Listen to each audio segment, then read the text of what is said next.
মাননীয় স্পিকার, গ্রামের ভাষায় কথা আছে বলতে চাই না যে গাং পার হইলে মাঝি কোন দুলা ভাই। ছাত্ররা, আপনাদের নেতা কর্মীরা গত 17 বছর ধান খেতে ঘুমাইতে হয়েছে,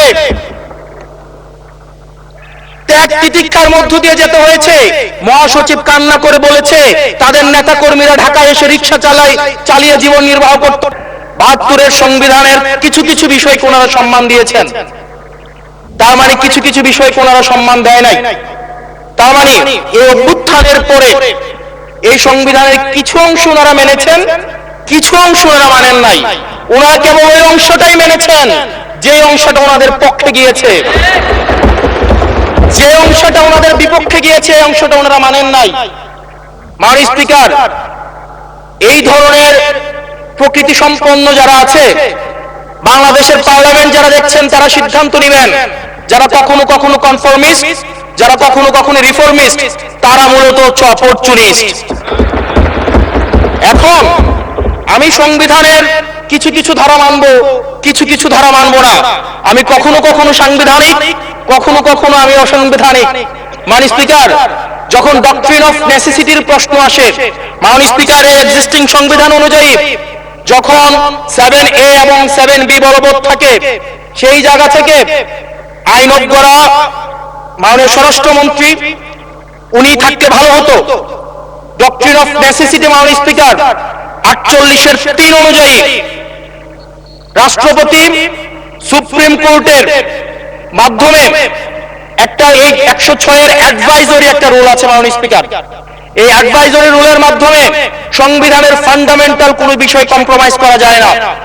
মাননীয় স্পিকার, যদি আমি এই সংবিধান মানি তাহলে এই অন্তর্বর্তীকালীন সরকারের বৈধতা প্রশ্নবিদ্ধ হয়। মাননীয় স্পিকার, মাননীয় স্পিকার, যদি এই সংবিধানকে আমি ধারণ করতে চাই, মেনে চলতে চাই, সেদিন 64 বিধি অনুযায়ী অ্যাটর্নি জেনারেল নিয়োগ দেওয়া হয়েছিল 6 আগস্ট।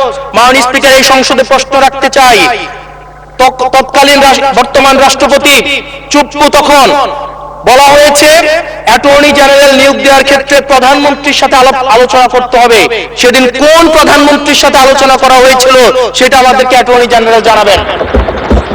আমাদেরকে অ্যাটর্নি জেনারেল জানাবেন যে হিয়ারিংটা হয়েছিল এই হিয়ারিং এ উনি উপস্থিত ছিলেন কিনা, তখনকার সময় যে প্রধান বিচারপতি ছিলেন ওবায়দুল হক, তিনি তখন কোথায় ছিলেন, সেই রায়ের কপিটা আমরা দেখতে চাই। মাননীয় স্পিকার, মাননীয় স্পিকার, আপনি যখন বেগম জিয়াকে 6 আগস্ট সর্বপ্রথম ছাত্র জনতা যখন সিদ্ধান্ত নিয়েছিল আর এক মুহূর্ত বেগম জিয়াকে কারাগারে থাকতে দিবে না, বেগম জিয়াকে রাষ্ট্রপতির আদেশের মধ্য দিয়ে বেগম জিয়াকে সেদিনই কারাগার থেকে যে জুলুমের মধ্যে রাখা হয়েছিল সেটা থেকে ছাত্র জনতার রায়ের মধ্য দিয়ে সেখান থেকে বের করে আনা হয়েছিল। মাননীয় স্পিকার, যদি এই সংবিধানকে বাইবেল ধরে নেই, এই সংবিধানকে যদি গসপেল ধরে নেই, এই গসপেলের পুরোহিত অনুযায়ী যেভাবে ভ্যাটিকান সিটি চলে সেটা যদি আমরা ধরে নেই, তাহলে মাননীয় স্পিকার, সেদিন বেগম জিয়া জেল থেকে বের হতে পারেন না। মাননীয় স্পিকার, মাননীয় স্পিকার, সেদিন বেগম জিয়া জেল থেকে বের হয়েছিল অভ্যুত্থানের জনরায়ের ভিত্তিতে। মাননীয় স্পিকার, মাননীয় স্পিকার,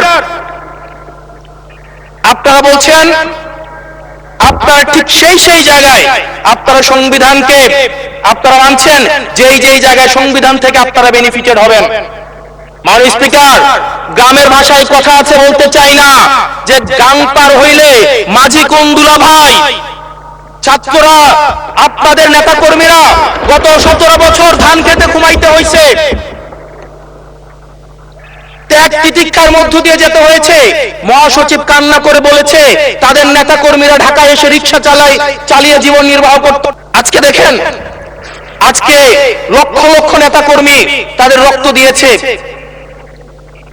ফ্যাসিবাদ বিরোধী প্রত্যেকটি রাজনৈতিক দল, কোন রাজনৈতিক দলকে বিশেষভাবে আমি আলাদা করতে চাই না, ফ্যাসিবাদ বিরোধী প্রত্যেকটি রাজনৈতিক দলের রক্ত, শ্রম, ঘামের মধ্য দিয়ে এই হাসিনার পতন হয়েছে। এই হাসিনার পতনের পরে যখন জনরায়, মাননীয় স্পিকার, যখন জনরায় কখনো কেতাবের কাছে মাথা নত করে না, এটা ভ্যাটিকান সিটি নয় যে গসপেল অনুযায়ী হচ্ছে দেশ পরিচালিত হবে। 68% জনগণ তারা সিদ্ধান্ত জানিয়ে দিয়েছে এই সংবিধানের যে বেসিক স্ট্রাকচারাল জায়গায় কোন জায়গাগুলোতে রিফরমেশন আনতে হবে। মাননীয় স্পিকার আন্দালিব রহমান পার্থ সাহেব বলেছেন যে অর্ডারে নাকি হচ্ছে সংবিধান সংস্কার পরিষদের গঠনটা নাই। উনি যদি একটু পরিশ্রম করতেন, জাস্ট একটা পাতা উল্টাইতেন, একটা পাতা পরেই বলা হয়েছে সংবিধান সংস্কার পরিষদ গঠন যদি হ্যাঁ জয়যুক্ত